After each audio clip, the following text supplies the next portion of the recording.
Hi friends, আমি আবার ফিরে এলাম শিখার জীবনের সত্যির 29 পর্ব নিয়ে।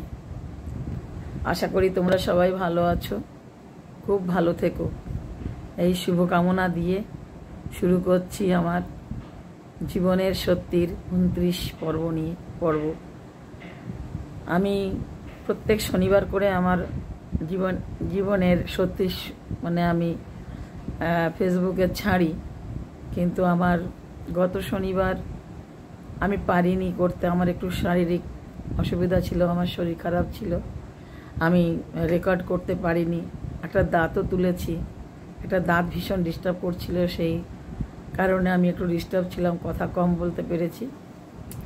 তো যাই হোক, আমি পারি নাই।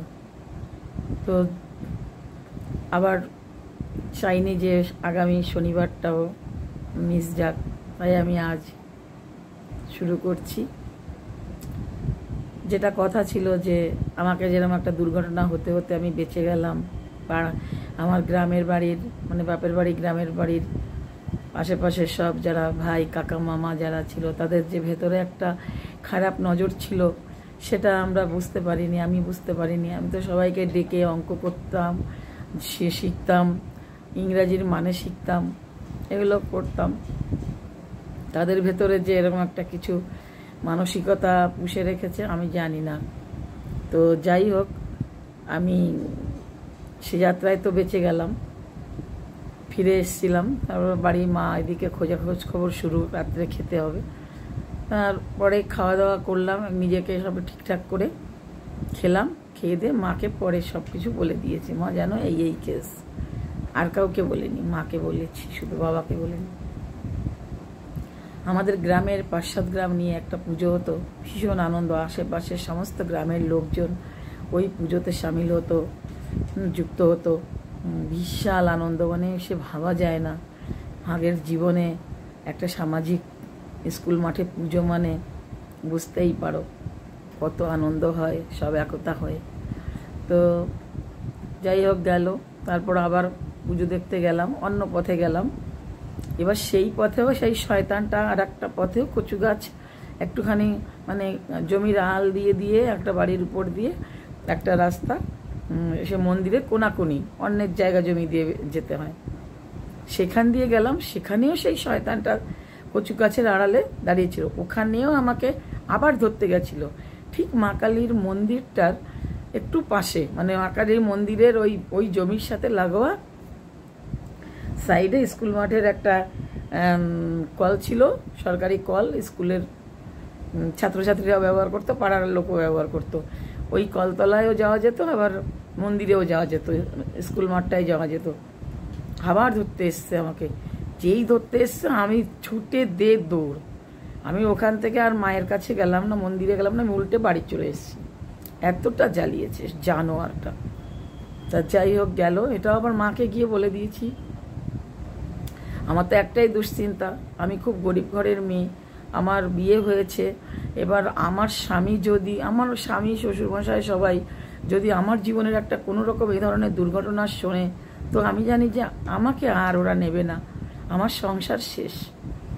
তাই আমি কোনো রকম লোভ লালসা কোনো কিছুতেই আসিনি, আর আমাকে কেউ পারেও নি মন ভুলিয়ে, কিছু লোভ দেখিয়ে, প্রলোভন দেখিয়ে আমাকে যে কেউ হাত করে নেবে, সেটা কেউ পারেও নি, আর পারবেও না। কারণ আমার একটু লোভ লালসা কম ছিল, আমার জীবনে লোভ বলে কিছু নেই। আর আমি ভীষণ ত্যাগী মেয়ে, আমি ত্যাগ করতে জানি।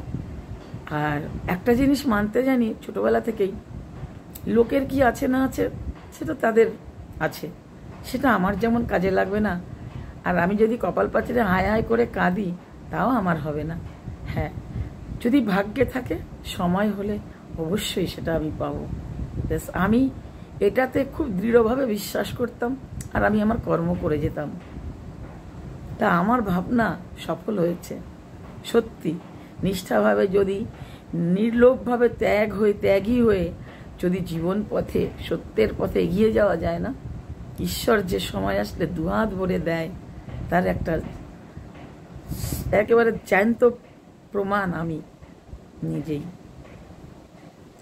যাই হোক, তারপর তো পুজো টুজো বেরিয়ে গেল, বাপের বাড়িতে ঘুরে আমার বর আসলো, আমাকে 2 দিন পর 3 দিন পর আবার এসে আমাকে নিয়ে গেল। এর মধ্যে আরও একটা ছেলে এসে কান্নাকাটি বাড়িতে, কি কান্না, বলে মাধবী আমি তোমাকে ভালোবাসতাম, ভেবেছিলাম মাধ্যমিকটা পাশ করো তারপর কথা বলবো। সেই বাড়িতে কান্নাকাটি, হ্যাঁ আমার সাথে পালিয়ে চলো, চলো আমি তোমায় এখনো নেব, তুমি আমার ঘর করো, ছেড়ে দাও, তোমার অনেক কষ্ট, চাষবাস এত কাজ, জানতো দাদার বন্ধু, বলেছিলাম সব, এত কিছু, এত কষ্ট করতে হবে না, তুমি ভালো থাকবে। হ্যাঁ, তো এই অনেক রকম লোভ লালসা।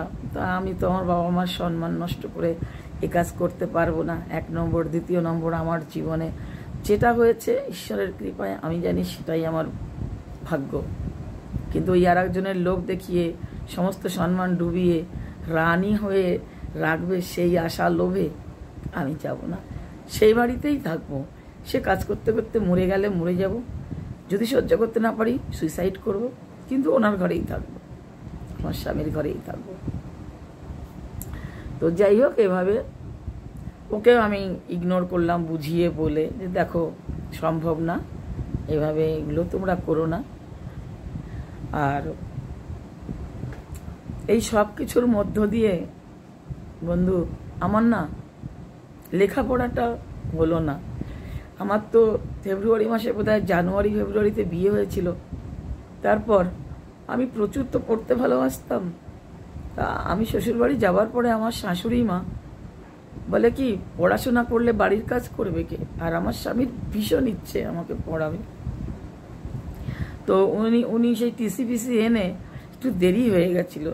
তখনকার দিনে তো ডিসেম্বরের মধ্যে A to Z কমপ্লিট হয়ে যেত, মানে রেজাল্ট বেরিয়ে জানুয়ারিতে ভর্তি ভর্তি স্কুল চালু। তো আমার ফেব্রুয়ারি পেরিয়ে সরস্বতী পুজোটা পেরিয়ে গেছিল, প্রায় মার্চ পড়ে গেছিল। তখন আমার স্বামী আমাদের গোপালনগর গ্রিবালা হাই স্কুলে গিয়ে আমাকে ভর্তি করার জন্য অনেক চেষ্টা করে, অনেক অনেক, ওনার বহুত সোর্স ছিল, কিন্তু স্যাররা আর আমাকে একটা এক্সট্রা চেয়ার বেঞ্চ মানে দিতে পারলো না। বলছে যে আমাদের হয়ে গেছে, রুম একদম ফুল, একটা সিটও নেই। এরকম অবস্থার মধ্যে তো আমরা আরও আগে সব কারুর রিকোয়েস্ট রেখে আমাদের ওটা করা হয়ে গেছে। তাই দিলীপ, আমার স্বামীর নাম দিলীপ, তো বলছে দিলীপ কিচ্ছু করার নেই, ক্ষমতা নেই, সাধ্য নেই, মাধবীকে নেক্সট ইয়ার পড়তে হবে, আমরা ভর্তি করে নেব, এই বছরটা ওকে আর কিছু করা যাবে না। নিরাশ হলাম, খুব কান্নাকাটি করলাম। আমার স্বামী এসে বলার পরে আমি খুব কান্নাকাটি করলাম। পড়তে ভীষণ ভালোবাসতাম, যেমন মাকে ভালোবাসি, লেখাপড়াটা ওরকম ভালোবাসতাম। তো ঠিক আছে থাকলাম। আমার এটা ভরসা হয়ে গেছিল যে এ বাড়ি থেকে আর আমার পড়া হবে না। তারপরে শাশুড়ি বাধা, স্বামী একার চেষ্টায় আর কতটা হবে। তো যাই হোক, এভাবে আমার সে বছর ভর্তিটা হলো না। প্রচুর কাঁদতাম, প্রায় রোজ কাঁদতাম। কত ভালো ছাত্রী ছিলাম, লেখাপড়া, খেলাধুলা সব দিক দিয়ে এত ভালো ছিলাম, কিন্তু আমার গরিবই আমার জীবনের সব কিছু কেড়ে নিয়েছিল। আমার লেখাপড়া, খেলাধুলা, জীবনে একটা প্রতিষ্ঠিত হয়ে কিছু একটা চাকরি পারলাম না, আমার সব কেড়ে নিয়েছে। আচ্ছা বন্ধু, আজ আমি 29 পর্ব এখানেই শেষ করছি, অনেকটা টাইম হয়ে গেছে। আবার আমি 30 পর্ব নিয়ে ফিরে আসছি। তোমরা সবাই ভালো থেকো, সুস্থ থেকো।